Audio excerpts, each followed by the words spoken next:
So today we will be discussing how to calibrate a polarimeter and hence to determine the concentration of unknown active solution. So over here we have a half-shade polarimeter or a biquartz polarimeter. This is a circular scale. This has got two verniers here. This is known as a vernier scale as well. Here we have an eyepiece.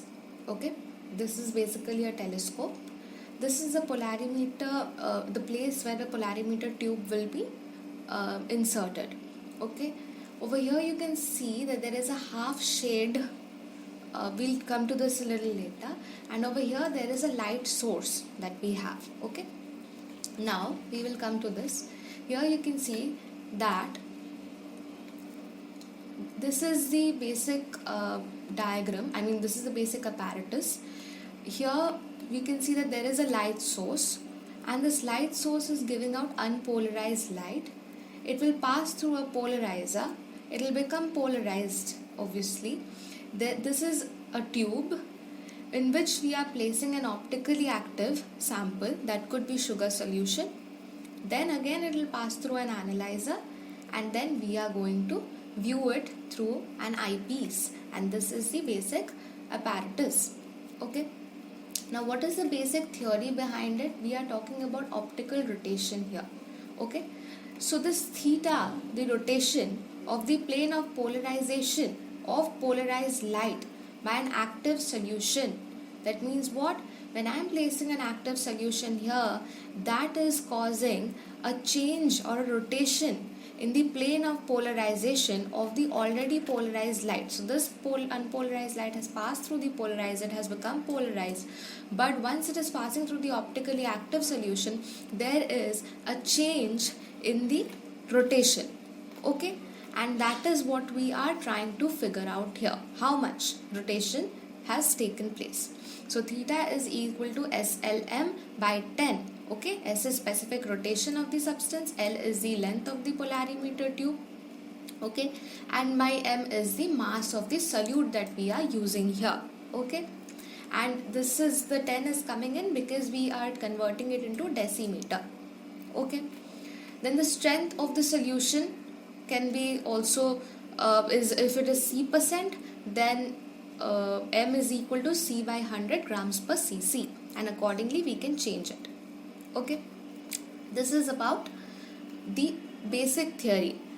Also, there is a method of preparing solution. The amount of substance which is required to produce about VCC solution of C1% strength is given by W is equal to C1V by 100 grams. Okay, now how do we determine the concentrations here? So Y is equal to C1 minus C2 upon C2 into X. So from a known concentration we can find out other lower concentrations. How do we do that? We are basically going to use this formula to lower the concentrations that are there. Now here you can see that this is basically a half shade polarimeter. So one half of it can be made out of quartz and the other half could be made out of glass. Okay, so obviously because the rays which will be passing through the quartz will be rotated in a particular manner, and the rays which are traveling through glass will remain unaltered. Okay, this is the basic thing. Now this is a half shade polarimeter. Also there's a biquartz polarimeter that is there, which basically will consist of only quartz, and one part is dextrorotatory and levorotatory. Okay, one part is dextro, other part is levorotatory. So dextrorotatory means right rotation, levorotatory means left rotation. So this is about the basic polarimeter, basically the plate that has been used over here. Okay, it could either be a biquartz plate or it could be a half shade plate, depends upon the apparatus that we are using. Now if we come down to the table, now before that let us go through the procedure part of it. Okay, so what are we doing? First we are going to clean the polarimeter tube. Very important, because a polarimeter tube might be having some impurities. So it's first that it is very important that we are cleaning the polarimeter tube with water. Normal tap water will do, and then we have to fill it with tap water. Okay, that polarimeter tube needs to be filled with tap water. Okay, Once that is done, we will have to pour that water in a measuring cylinder. So I did what? I have basically used that water. I have poured it into that polarimeter tube, and after that, again from that polarimeter tube, I am pouring it in a measuring cylinder, and I'm checking the amount of water, the volume of water that polarimeter tube can hold. So say for example it is about 20 cc water that the polarimeter tube can hold. For example, it is 20 cc. So what did I do? If I repeat again, I am taking the polarimeter tube, I am cleaning it with water, then I am filling it up with water, then I am pouring that water into that measuring cylinder, and I am checking the volume of water that polarimeter tube can hold. So say for example it is 20 cc water. Okay. Now we will move to the first table here. Okay. So what does the first table say? This is conversion of the solution of C1% strength to other lower strengths. Okay, now in this book they have used 15%. They have started off with 15%. You may also choose to start off from 16% and any other percentage, whichever one is comfortable. So number of conversions is okay. Volume of stock solution. What is volume of stock solution? As I mentioned before, if my polarimeter tube volume, that is the amount of water that the polarimeter tube can hold, is say for example 20 cc, I will ensure that I am taking a little bit more amount of stock solution. So say for example it was 20, I am going to take say about 21 or 22, something of this sort. Okay, I will take a little bit extra. Why? Because there might be some loss during experiments. So obviously we do not want to have a less amount of solution, right? So we want excess amount of solution so that in case there are any losses, we will be able to handle them. So this is 21 to 22, say for example, I am taking the volume of the stock solution. What is the percentage strength? Say for example, I am making it 16%. Okay, 16%. Now here they have done 12.5, 10 and so on and so forth. You may also choose to reduce it by say 2%. So 16% is here. I'm trying to reduce it to 14%, then 12%, then 10% and so on and so forth till about say 8% I'm trying to reduce. Okay. So this is basic theory. What will we do? We saw this formula in the past. Y1 is C1 minus C2 by C2 into X1. If I get back once again, here, this is the formula that we are using, okay, to lower the concentration. This is the formula that we are using. So what are we doing here? This is the volume of the stock solution that we are using. This is the percentage strength 16. We are trying to reduce it to 14%. What will we do? We will basically do this. Y1 will be equal to C1, that is 16, minus C2, that is 14, divided by C2, that is 14, into X1. I have to take X1 in such a manner that over here this Y1 value is an integral value and not a fraction value. I repeat, this is my X1 basically.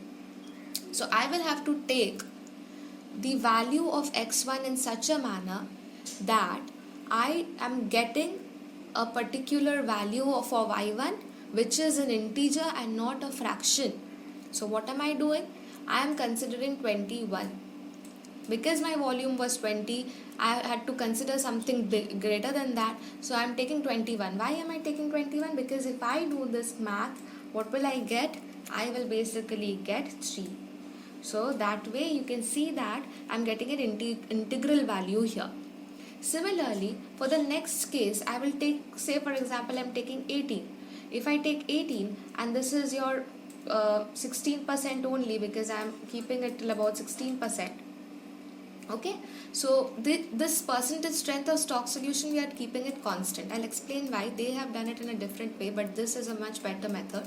You keep this 16% only. All of the percentage of the stock solution, you keep it constant. Keep it 16%. No need to change the stock solution's percentage strength.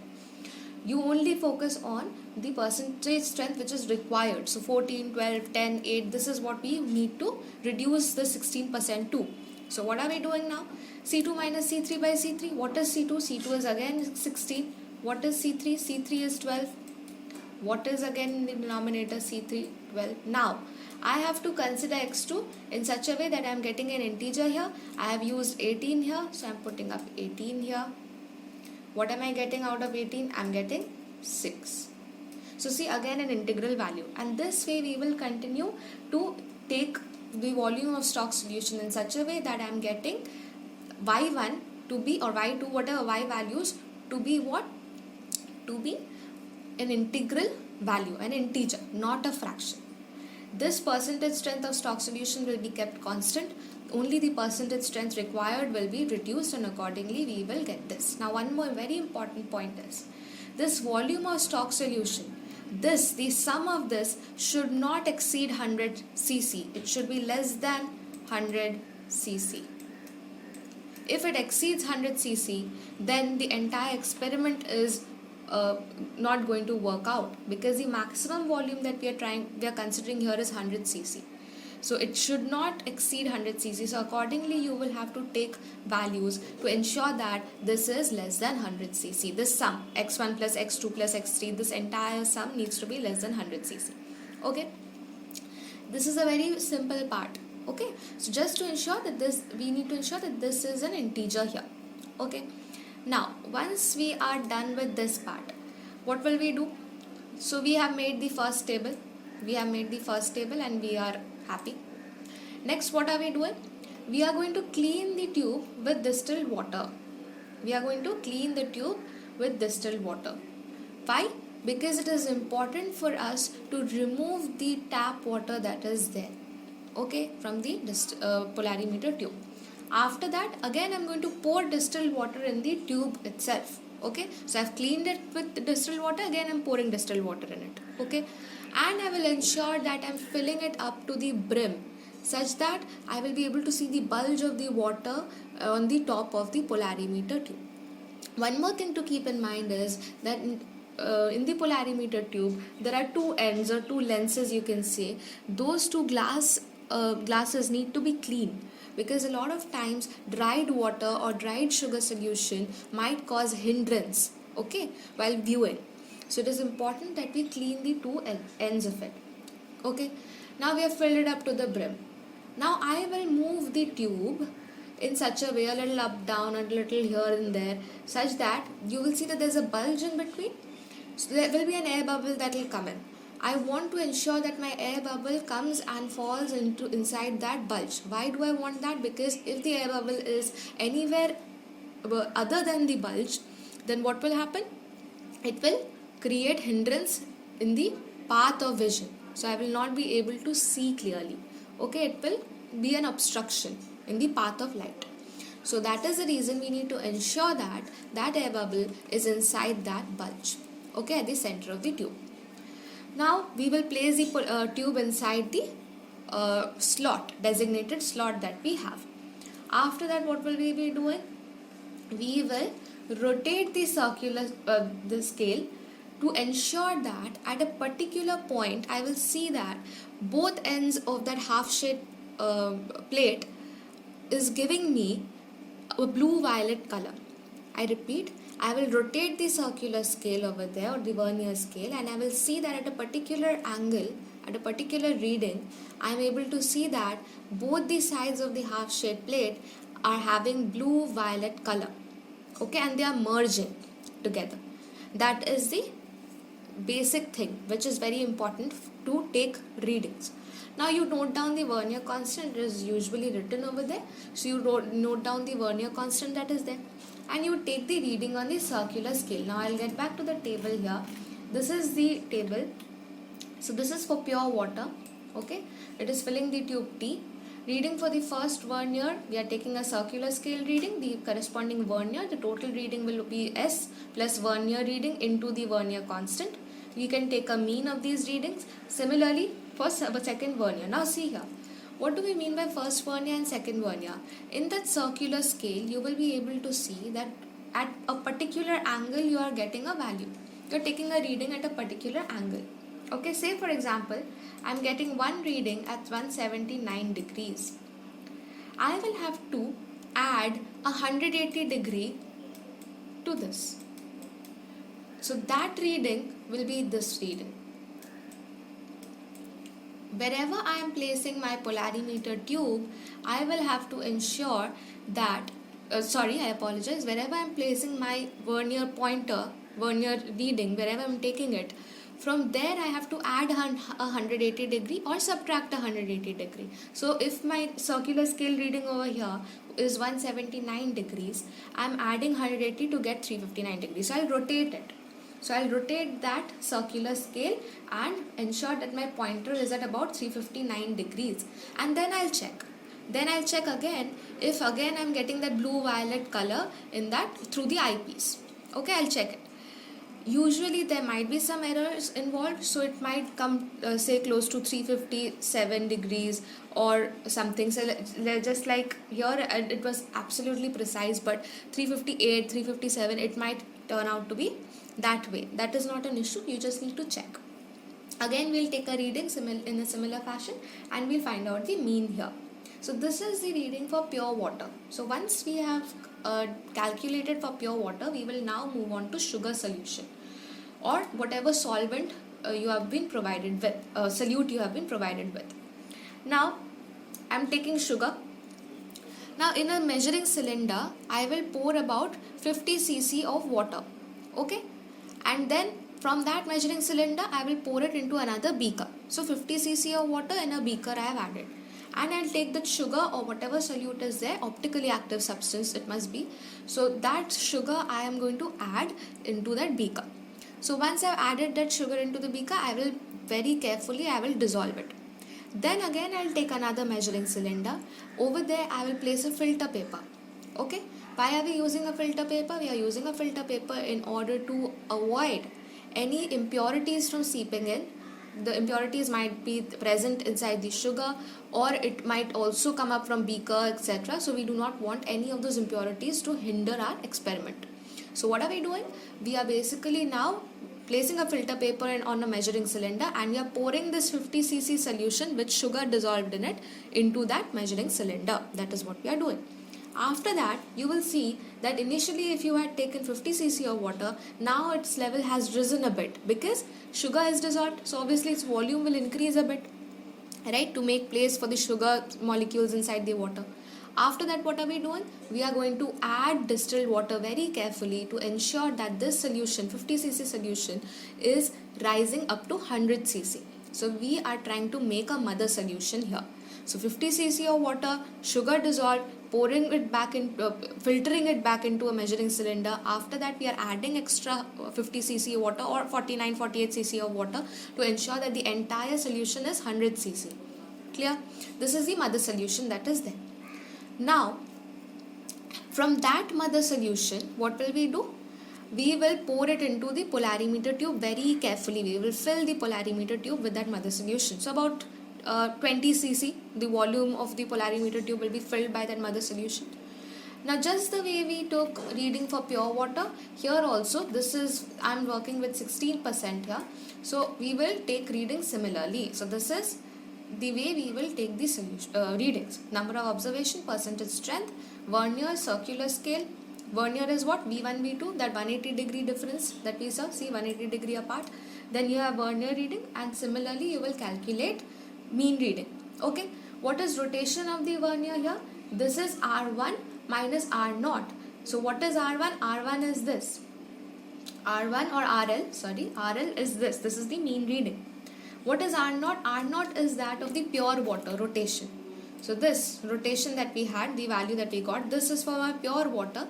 Sorry, not this one, R0. This one is what we are using. So what are we doing? From over here, RL minus R0, it is the difference. Why this sign has been used? Because either RL could be greater or R0 could be greater. That is the reason. Accordingly, this cannot be negative, so we need a positive value. Accordingly, we will place it, right? So second vernier, what are we doing? Again, we are taking the reading. We are getting RL prime, and here RL prime minus R0 prime. Okay, so for the first vernier, we will subtract what? This reading minus the pure water reading over here for the first vernier. Over here again, for the second vernier, this reading minus the mean rotation that we are getting for the second vernier for pure water. This is what we are doing, and finally we will get a mean rotation here. This way we will continue for 14%, 12%, etc. Now, how do we reduce the concentration? Right? We have to dilute the solution. We will not touch the mother solution at all.